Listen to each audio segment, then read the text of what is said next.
Hey, my Legion, how y'all doing today? I got a bunch of movie reviews today. I three movie reviews, and I was planning on watching one of my friend Rita's Juicy Life. You know, she has a channel where she puts movies up and stuff like that, public domain films. I was gonna do a review of one of hers and then put up with these, but I didn't have enough time to. I know this video is gonna be long because there's lots of memories involved with these couple movies, and two of which I've seen for the first time. Um, but I dedicate to Reed anyways. The very first one, I mean, it revolves around Charles Band, and he had some called Empire Pictures back in the 80s. And it was the people that released stuff like Ghoulies and Troll, first Troll, the Reanimator, From Beyond, and stuff like that. And then he ended up going. They ended up filing for bankruptcy because of like financial disputes and stuff. And these were movies all filmed in Rome, in Italy. And then he ended up in '88. Well, Empire Pictures bought up all the rights and stuff like that to some of the unfinished products, and then years later they got released. Well, a few years later, I started seeing them come out in like '89, '90, and '91, and I saw one in the theater called Robo Jocks. My friend never let me live it down. I took him to see that movie, but I wouldn't see it. The only Empire film I ever seen in the theater, but that was from Epic Productions. And and then they had other film distributors sometimes um, distribute their stuff, like Universal distributor Metal Storm, The Destruction of Jared Sin. Well, anyways, uh, Fort Detrick, Maryland, was when I heard about this one movie. I just saw it on YouTube this weekend. Assault of the Killer Bimbos. And I was surprised Roger Ebert and Gene Siskel reviewed this movie. I know they reviewed it too. I know that I saw the review for From Beyond. I never saw. I know they liked for Reanimate too, but I never saw the review of Reanimate. I don't think. I remember seeing the review of From Beyond. Those are the two ones that really the critics really did talk about. And they had like Eliminator and Dungeon Master and stuff like that, but those never got reviewed on their show, to my knowledge. But no, I found they reviewed Assault of Kill Bimbo. I found it out last week, and I watched their review of that too. Now I remember seeing that, hearing about the title, and it's from Urban Classics, and that was a subsidiary of Empire. That was one, and it played in theaters, I guess. And they also released Slave Girls from Beyond Infinity, a movie that I did like. And it had the same girl that Catane, not Tawny Catane, but another Catane. I don't know if she released later Tawny though. And she was in Slave Girls from Beyond Infinity, which I thought was much better. I own that. And it was like a sci-fi thing of uh most dangerous game, and the girls were in bikini. I don't think anyone got naked on that one. And this one, there's like two go-go dancers. They're not strippers. They're go-go dancers. And so, oh, and I was asking. Okay, back to Fort Detrick. We used to have civilian contractors sometimes in charge of us in some of the civilian places. Really weird. And our one was Sharon, who was in charge second. She said Solo Kill Bill was one of the worst movies she's ever seen. Don't ever see it. I remember seeing it at the video rental store, seeing it, and the album cover was weird. It's like the three girls, they were like flying. It didn't make any sense at all, and it had nothing to do with the movie. That's what really threw me. I didn't know these girls have superpowers or something like that. But one lady said it's a horror movie, and then when I read the thing, it didn't look that interesting, so I never rented it. And all these years later, I saw a trailer. I seen the trailer for a couple times. I said, well, maybe I should watch it sometime. Eddie Deason, who's goofy, was in that too, but he wasn't even that funny in that. And basically revolves around these go-go dancers. They're not sure if they're go-go dancers. That's what they keep saying that throughout the movie. And they're cute. There's two girls. They're cute. I mean, they're scantily clad. And there's a couple scenes where you see some nudity, but I don't know if that was them or someone else for the way they shot it. Anyways, the one guy, this one like sleazy gangster type guy, kills this one guy, and they get framed for it. The two girls, so they go out on the run, and they end up kidnapping this one waitress and stuff like that. And the waitress was having such a good time, she ends up joining them and stuff. It's basically just them trying to clear their name and escape from the law. And there's a big chase scene with the police and the surfer dudes. I think were trying to help or something like that. And the only really well done part of the movie was, well, first of all, the girls are cute and the nudity. I liked it. The nudity was alright. But the only really good part of the movie, there was a scene where the police car crashes. It's like a thing where you tell when they go and they jump off a ramp and they crash. That was done really well. That was probably the best part of the movie, aside from the girls being cute and the little bit of nudity in it. I mean, but aside from that, the movie's really boring. It's really boring. And then like I saw Sis when Ebert review it, and like Roger Ebert said it was enjoyable, and he said these girls are going in, they're not strippers. And Gene Siskel said it was just it said you just had a title and that was it. They pretty. But I mean, I thought that car crash was done very well. And he said it was bad trade, just boring. And it was kind of boring. It wasn't really funny. I thought it'd be funny. He had this one guy delivering a line of, "Oh no, Bimbos with the gun," in the trailer, and I thought maybe it might be so dumb it's funny, but no, it was just boring.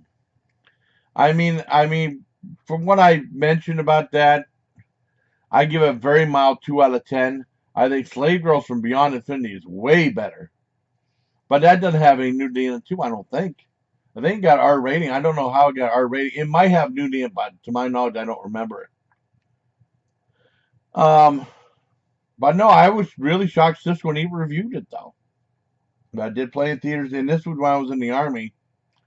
Like I said, I never had when I was growing up. I had some. There was. I mean, I never seen anything in the theaters, but they had like. I remember seeing ads for these movies, like Eliminators. Like I said, Dungeon Master. I seen one or two ads. That played in the drive for like a week and was gone. Eliminators played for a week or two and was gone. A lot of movies didn't do very well. Ghoulies was a small, low budget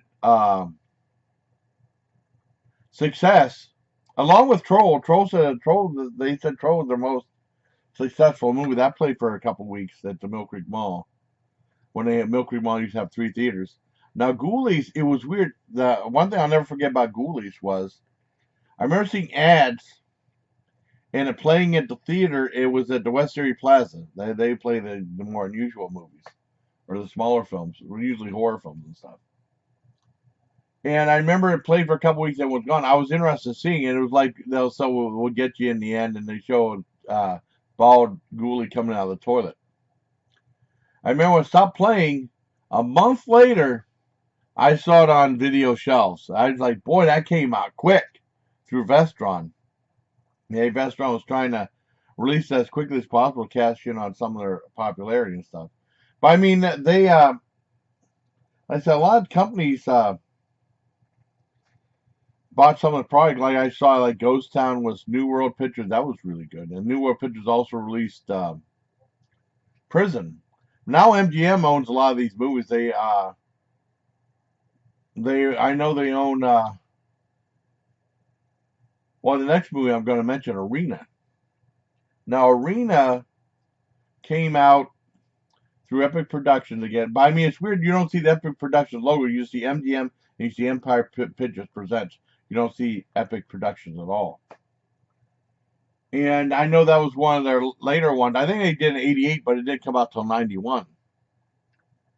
And I remember seeing it Fort Detrick, Maryland again. I rented it, and I had one fellow soldier, Atkins, and he hated it. He hated a lot of the movies, a lot of the films. I remember telling him about a movie called Kentucky Fried Movie, and he said, I will never watch a movie called Kentucky Fried Movie, ever.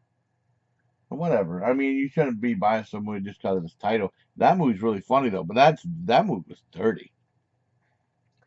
And then, like, 3 years later, they came back, the Zuckerbergs came back and did Airplane. Well, anyways, Arena came out. It's like, and basically it's on like some space colony out in outer space, and it revolves around like these arena matches where it's like two monsters fighting. It's sci-fi, two sci-fi monsters fighting, and then there's this human that wants to fight too, the giant monsters and stuff, and it revolves around them trying to fix the fight, or like this one gangster, and they have like a handicap machine to try to keep the fights fair, amongst people, and it's really entertaining. I really enjoyed the movie. And I gave that, I mean, because I remember when getting out of the army, I guess played a lot of Cinemax, and Dad watched it. I was telling how good it was, and my dad says, just a kid show, it's just a kid show. Even though it was R rated. I think, no, was it R rated or PG 13? I don't remember. It don't matter. But I mean, it's really good. I really liked it. And I give that, it still holds up. It has a good budget to it. I mean, it's still a low budget movie, but it's still, it had a lot of cool stuff in it. And I was very glad to see it. I remember my friend Ray Brooks said, that looks like a perfect movie for you, Arena. That looked like a movie that's just made for you. And like, because I was a big wrestling fan at the time. And it was like, they have two people fighting. And then they got thrown out of, it was like a square, it was like a little bit of sumo type thing. And they get thrown out of the square 3 times, they lose the match. But mostly just fighting. And there's some a little bit of flipping and stuff or kicking. But I mean, I love the movie, and that's on Tubi TV, because I found Tubi TV has a lot of the Full Moon stuff and Empire stuff too. And there was one called Catacombs, I guess, got released that Epic bought that. I never saw that one, but like I said, Epic bought RoboJock, the Stuart Gordon movie. Oh, and then there's like movies like Enemy Territory, I think 20th Century Fox bought it, released on their label too, with Ray Parker Jr., which was good too, and Jan Michael Vincent, before he really screwed himself up.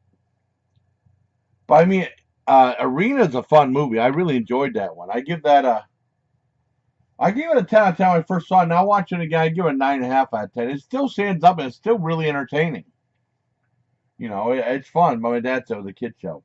Next to the movie, whenever, like I said, he formed Full Moon Entertainment, and I never knew this was a Full Moon movie till way, way later, because back in the day, before all this digital cable stuff, that's what really ruined it. We used to have, Dad and I, my sister, we used to have other pay-per-view channels. We'd have HBO, Showtime, Cinemax, and Encore. And Encore is only $1 a month, so we definitely had Encore. It was cheap. Well, it was a regular cable bill.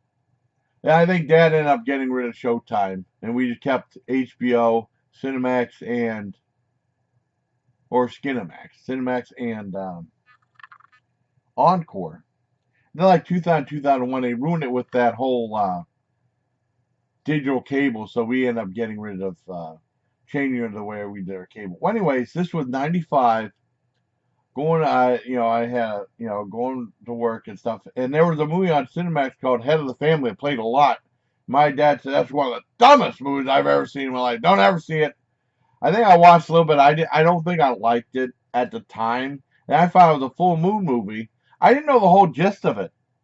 Because I was like, if it came on, I always came in late or something like that. My dad, like, said so many bad things about it, so I'll skip this.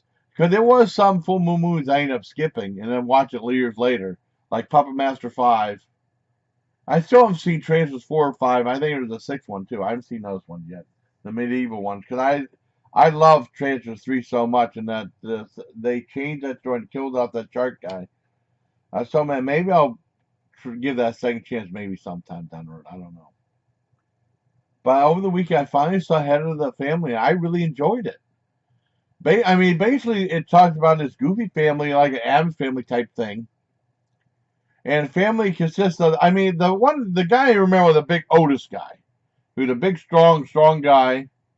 And then there was like this little guy that's like a giant head with a little body. He's in a wheelchair, And then they have a guy that has giant eyes, and they have a girl named Henrietta, or I think her name was that, or something like it, who was just a knockout with big boobs and stuff like that. But she never said nothing. And the family was very low, didn't speak that much, except for the head of the family. He rambled on a little bit too much. And it revolves around this one guy trying to frame them for series of murders and stuff like that. And I really enjoyed the movie. I mean, it moved at fast paced. I'm glad I finally saw it. I didn't know it was a full moon movie until years later. Whenever I used to at when I got, because this was still the time of VHS tapes and stuff. And then whenever DVD came about, I remember buying some full moon movies on DVD, and they would usually have a thing of trailers for movie trailers. And one of them was Head of the Family. I said, I didn't know that was a full moon movie. I saw it was some goofy movie. And I finally went back and watched for the first time on Tubi TV. I was really happy with Tubi TV. They have a bunch of full moon movies on there. I want to see if I can check out see what Catacombs is about because that's one of the Empire movies I got bought. 'Cause I try to watch these movies because usually there's a lot of fun movies. Oh, and the one thing about Arena, I'm surprised no one outside of me rent me renting it and Ray Brooks saying it was made for me. My dad says kid show. No one ever talks about Arena, and Arena's a really awesome movie. I think a lot of the kids will like it. I'm not sure if it's R or PG-13. I think it's PG-13. Um, because sometimes he makes movies they go for with Full Moon. I mean, with Empire, he tried. I mean, it was only R-rated, but it had to be. I mean, that Saw the Killer Bimbos could have easily been a PG-13 rated movie. They just had some nudistry a little bit and swearing the F word to make it R-rated. Um, but no one ever talks about Arena. Arena was awesome. And Head of the Family was. I think this is maybe the one that people will remember. So I got a screenshot of the head guy, and I put like Saw the Killer Bimbos first, and Head of the Family and Arena. But I mean, yeah, Head of the Family was a fun movie. I liked it. I give it a 9 out of 10. It was fun. So I hope you like this giant movie review. Check out Rita's Juicy Life because she's been doing movies and stuff like that on her channel, public domain shows.